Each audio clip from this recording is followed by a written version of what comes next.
intensivecarehotline.com, and I want to welcome you to the live stream today. I can see that there's some people here already. I want to welcome you to this live stream, and today I want to talk about the pros and cons of a tracheostomy in intensive care. So let's dive right into it, because I'm sure that's what you want to know while you're here on this live stream. If you have any questions, please type them into the chat pad, and we can get on to those questions. But let me just start, about the topic in particular again, the pros and cons of a tracheostomy in intensive care. So a lot of families come to us here at intensivecarehotline.com and they want to ask, well, should we be consenting to a tracheostomy in intensive care, or should we not be consenting to a tracheostomy in intensive care? Now, let's quickly look at the answer to that question. And the answer to that question really is, you should consent to a tracheostomy in intensive care if the intensive care team has done everything beyond the shadow of a doubt to get your loved one off the ventilator with a breathing tube and an endotracheal tube. And if your loved one has a breathing tube or an endotracheal tube in their throat, that's very uncomfortable. They need to be in an induced coma. And waking up after that induced coma has its challenges, and that's often when people fail to be weaned off the ventilator. But there's so many things that can be done to wean someone off the ventilator and the breathing tube before a tracheostomy needs to be considered. For example, sometimes sedation needs to be changed. Sometimes ventilation settings need to be changed. Sometimes physical therapy or physiotherapy needs to be started before you can remove the breathing tube. But the advantages of avoiding a tracheostomy overall by far outweigh the disadvantages if, and here's the big if the breathing tube can be taken out within a time frame sort of a 10 to 14 day mark. And why is that? If you leave the breathing tube in for more than 14 days, 10 to 14 days, one of the biggest challenges is that patients need to stay in an induced coma because the breathing tube is so uncomfortable. When the breathing tube stays in for more than 14 days and your loved one stays in an induced coma for more than 14 days, challenge is that they decondition quickly. They decondition very quickly, and then it gets even harder to be weaned off the ventilator because they're deconditioned. The induced coma weakens them. They're wasting their muscles very quickly. And that's why it's then getting even more difficult to wean someone off the ventilator. Whereas if you then move to a tracheostomy after 10 to 14 days, you can usually switch off the sedation pretty quickly. You can get patients out of an induced coma fairly quickly, and that helps them to then regain their strength, regain their muscles, and breathe by themselves, because the tracheostomy overall is not painful. Overall, a tracheostomy, patients don't report any pain, which means they can be taken out of the induced coma, and that's when they can have more physical therapy, they can get mobilized easier, and it helps them to be weaned off the ventilator once they have a tracheostomy. Also, a tracheostomy is more or less buying a critically ill patient time to be weaned off the ventilator. Whereas, as I explained before, when someone is on a breathing tube, there is a limited time window when they can be weaned off the ventilator. And if they can't be weaned off the ventilator within that 10 to 14 day window, after that, staying on a breathing tube and an endotracheal tube is defeating its purpose. It's defeating its purpose. And that's why you then have to move to a tracheostomy eventually. Now, for some of you that are listening to this, especially if you've been struck or if your loved one has been struck with COVID and is in ICU with ARDS, what we're definitely seeing at the moment with the spread of COVID and then patients ending up in intensive care with ARDS or lung failure is clearly that there are delays with tracheostomies. Why are there delays? Quite simple. A tracheostomy is a surgical procedure. When they cut the hole in the trachea to perform the tracheostomy, the lungs are open, even though it's only for a short period of time. Obviously, the COVID is sitting in the lungs are open. The spread of COVID is real, which means it's a big risk for hospital staff, whether it's the doctors, the nurses. So the risk of hospital staff contracting COVID by doing a tracheostomy is real. And that is why there are often delays now to see whether the COVID can go away. And then once patients are COVID negative, it's easier to do a tracheostomy. Having said all of that, that doesn't help a patient again, because, once the 10 to 14 day time window has been more or less gone, to wean someone off the ventilator with a breathing tube, a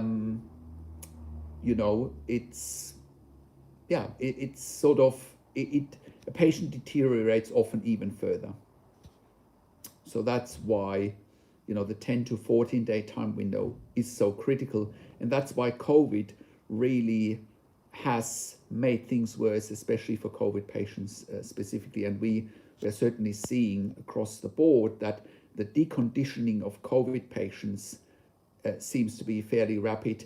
And not that I want to talk about COVID now, but I just want to quickly mention that, and especially since a lot of COVID patients with ARDS or lung failure are being prone, they go into prone position, and they're often then in an even deeper induced coma. They need more sedation, more opiates, and they often also need muscle relaxants to be paralyzed to tolerate the proning. And the combination of all of that, delays tracheostomies even further. It weakens patients even further. They're deconditioning even quicker. And it's a whole vicious cycle that's starting there. So the COVID is definitely a terrible, terrible thing that happened for everyone, but specifically for patients that end up in ICU, that go through the proning, go through the induced comas and paralyzing. But let's just quickly look now in more detail about the pros and cons of the tracheostomy in intensive care. Let's just quickly start with the pros. The pros are you can stop the induced coma most of the time and patients can wake up. You can assess them neurologically, because if someone is not waking up after an induced coma, especially if they still have a breathing tube in, well, the questions have they had a neurological event? Have they had a stroke? Have they had a brain bleed? Have they had maybe underlying seizures and so forth? So once the tracheostomy is done, when someone can't come off the ventilator, it's so much easier to assess someone neurologically, because, you can switch off sedation and you can see people waking up or not. That is definitely one advantage. The next advantage is, of a tracheostomy is it's easier to tolerate. So you would have seen your loved one with a breathing tube or an endotracheal tube coughing. It's very uncomfortable. They often, if they are awake, they're pointing to the tube and they want to have it out, and that's all understandable. So once a tracheostomy has been done,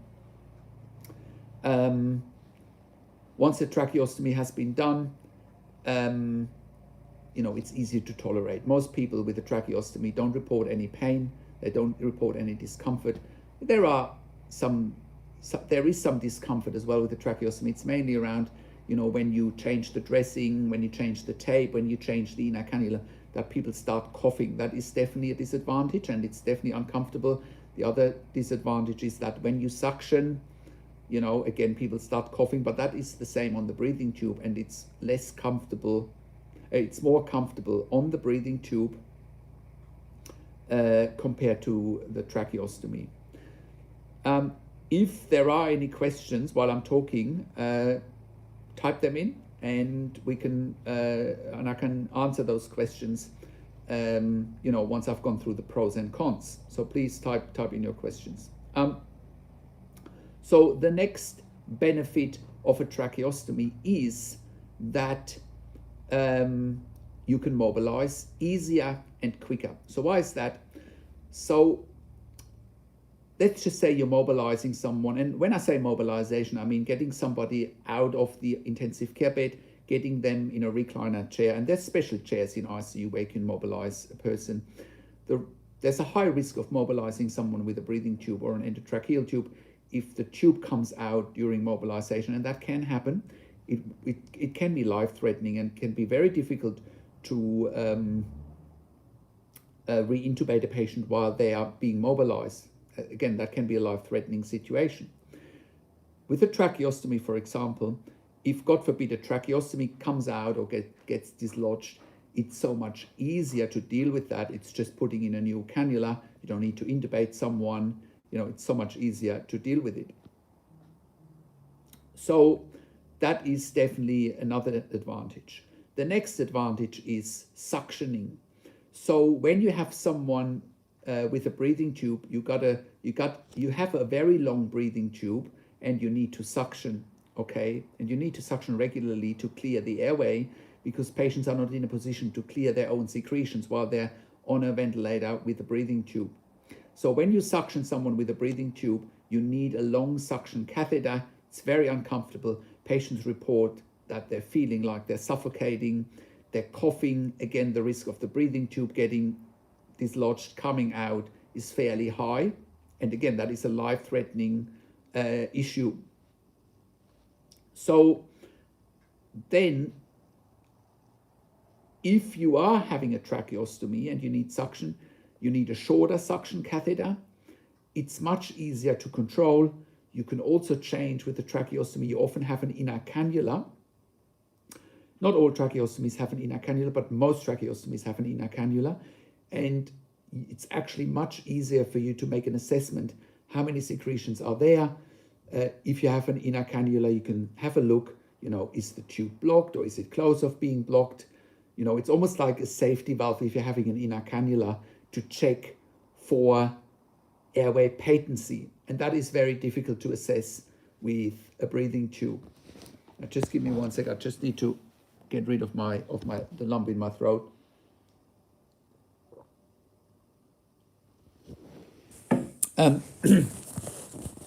The next advantage of having a tracheostomy is clearly this, and this is probably one of the major ones. So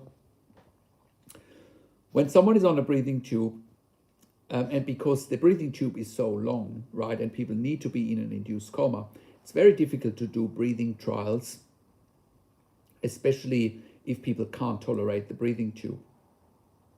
So when someone is doing a breathing trial on a breathing tube and they can't tolerate the breathing tube, all they do is they cough, they get very agitated because it's so uncomfortable, and it's very difficult to do a spontaneous breathing trial. Whereas with the tracheostomy, it's very easy doing a spontaneous breathing trial. So when you do a spontaneous breathing trial on a tracheostomy, you can pretty much just remove the ventilator. Patients are more awake, generally speaking, and you can put them on some humidified oxygen. It's also known as a trach collar, or you can put them on a Swedish nose, on an HME filter, and you can see fairly quickly, can someone tolerate breathing spontaneously? And I can tell you, even if it's only 10 minutes in the beginning, if someone has been on a ventilator for 3 weeks and they can only breathe spontaneously in the first 10 minutes, well, that's a start. That's 10 minutes more than the 3 weeks before. So you got to look at the little wins in those situations. And it's just so much easier to do breathing treatments. Also, it's so much easier with the tracheostomy to do things like nebulization, right? A normal saline nebulizer Ventolin nebulizer, Atrovent nebulizer, Pulmicor nebulizer.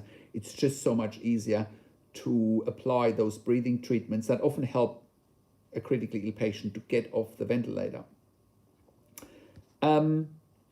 So that is definitely another big advantage. Here's another advantage.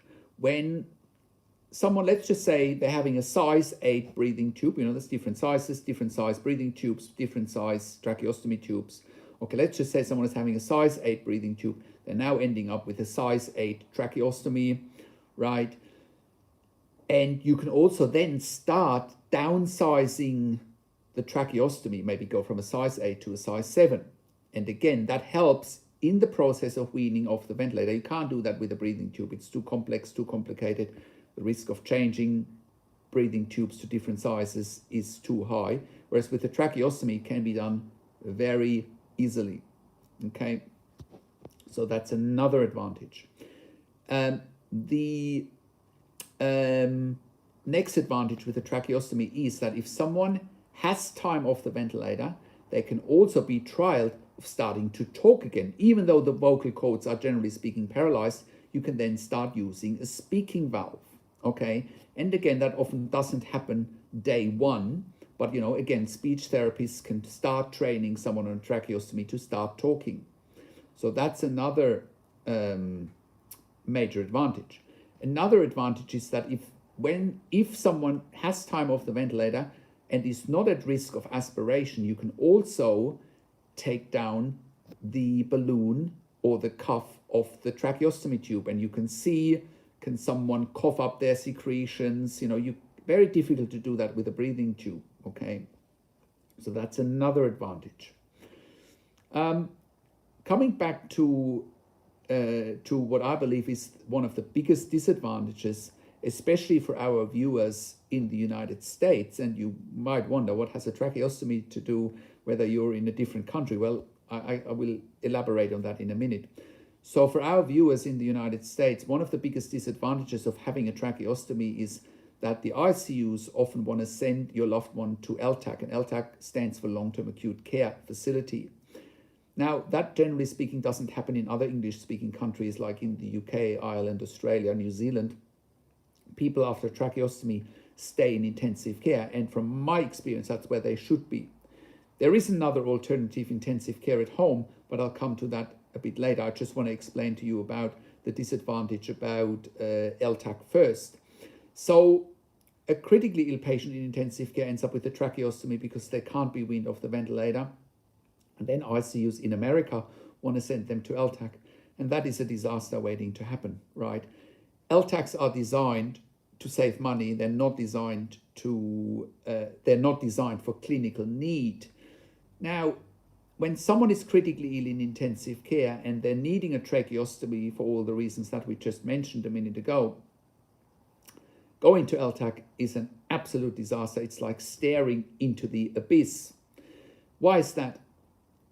As you probably know, for our viewers in the US, Medicare, Medicaid, they're paying 60, sometimes 90 days of ICU, and then people got to move on, irrespective of their clinical condition.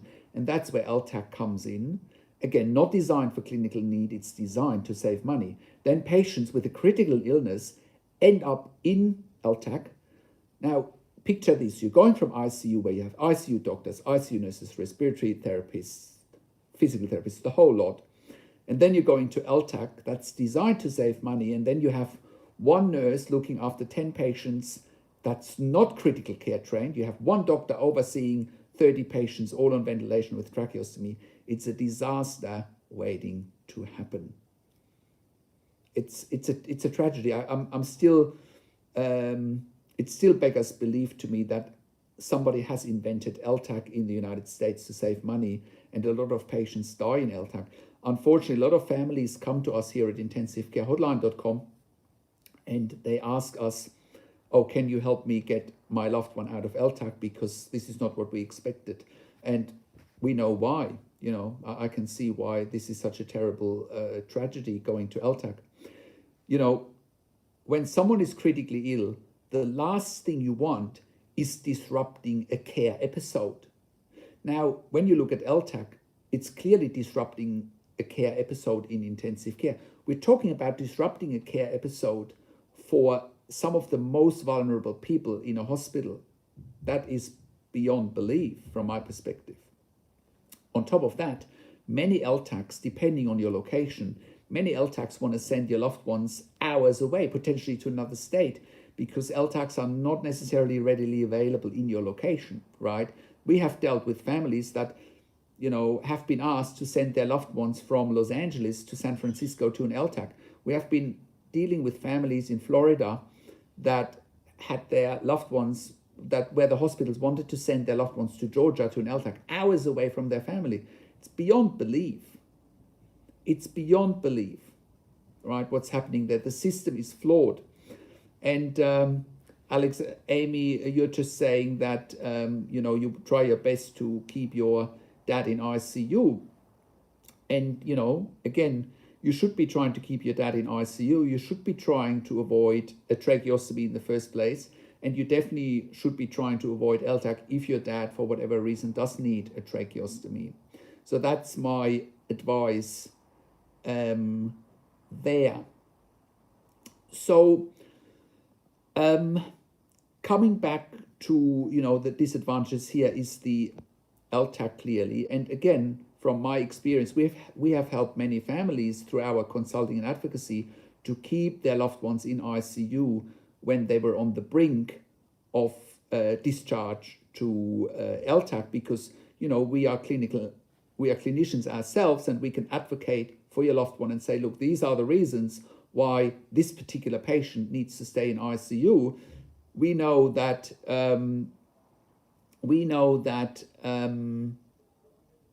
LTAC is just a disaster area. And if you look at the reviews for many LTAC facilities, if you look up the Google reviews, most reviews are pretty negative, whereas the hospital is trying to tell you that LTACs are specialized in weaning patients off ventilation, and nothing could be further from the truth. Nothing could be further from the truth. So it's a very unfortunate situation for many patients that go into LTAC and are stuck there for many weeks. And hence the other disadvantage on that note is that, think about this, your loved one is critically ill, is going to LTAC in a very vulnerable state. Chances for something to go wrong are pretty high. Chances that your loved one is bouncing back into ICU is high, okay? And that's another disruption of a care episode. And there's no guarantee that A, the LTAC has an ICU attached to the hospital or to their facility. Sometimes they do. Or B, that the ICU where your loved one came from still has a bed available. So that often, what that looks like in reality often is your loved one is going to LTAC, they need ICU again, and your loved one then goes back to another ICU. Basically, in that vulnerable state, they end up in 3 hospitals. That is ridiculous. And it's not conducive to recovery for a very vulnerable patient in that situation. So the other disadvantage of a tracheostomy is clearly that, it's a procedure, it's a surgical procedure. There's risks attached with a surgical procedure, right? Infection risk, bleeding risk. There's definitely risks attached to that. Having said that, from my experience, most tracheostomies that are done are, it's a smooth process. But again, like with any procedure, there is definitely a risk attached with that. And again, I keep coming back to why that you should only consent to a tracheostomy if the ICU team has done everything beyond the shadow of a doubt to get your loved one off the ventilator and the breathing tube in the first place. Now, and that is sort of, I can't elaborate in this call on what that is, what boxes need to be ticked.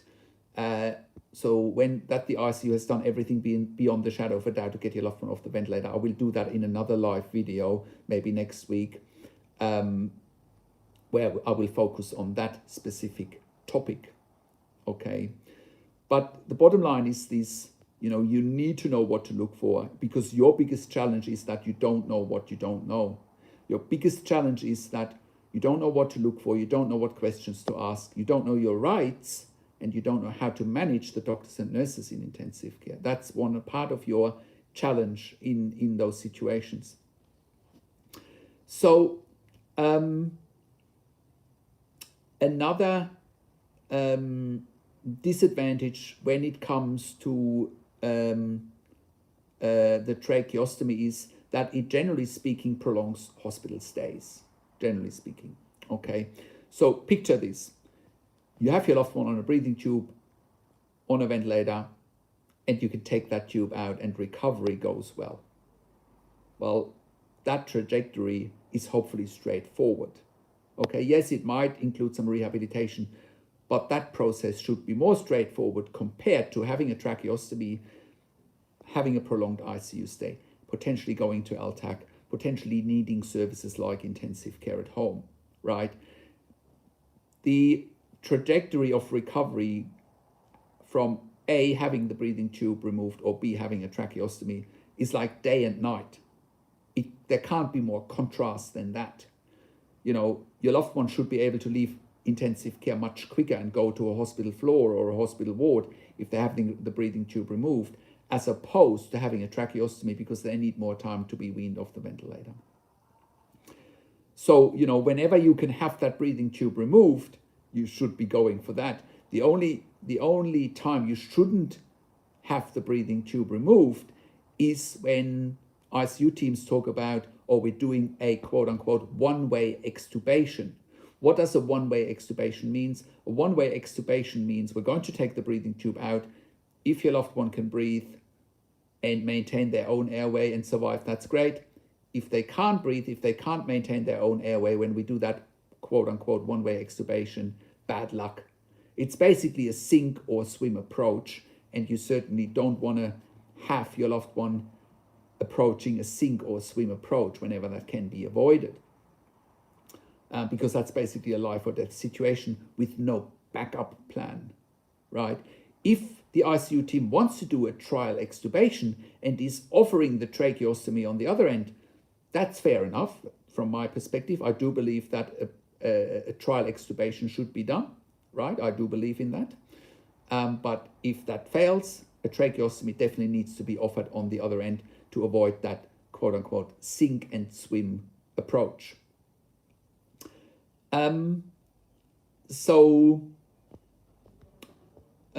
that's where I sort of want to slowly come to an end here in terms of, you know, the pros and cons of the tracheostomy. Just very quickly, another alternative obviously is, depending on how much research you've done, let's just say your loved one can't come off the ventilator with a tracheostomy and is either stuck in ICU or in LTAC. Another alternative for that is definitely intensive care at home.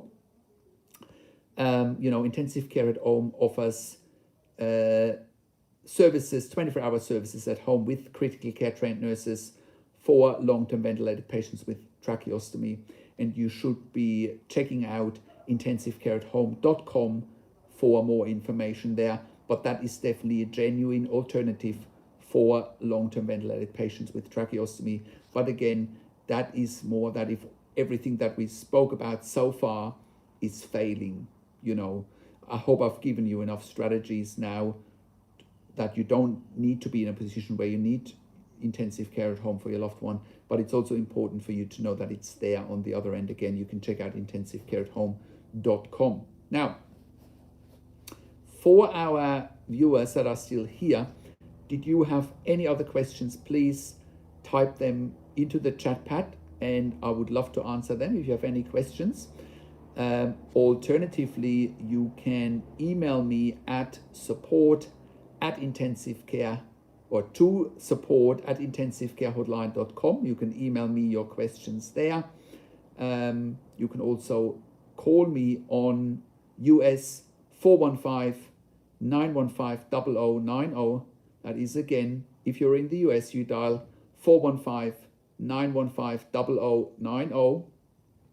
If you are in the UK, you dial 0118-324-3018. That is, again, for our viewers in the UK. You can call me on 0118 324 3018.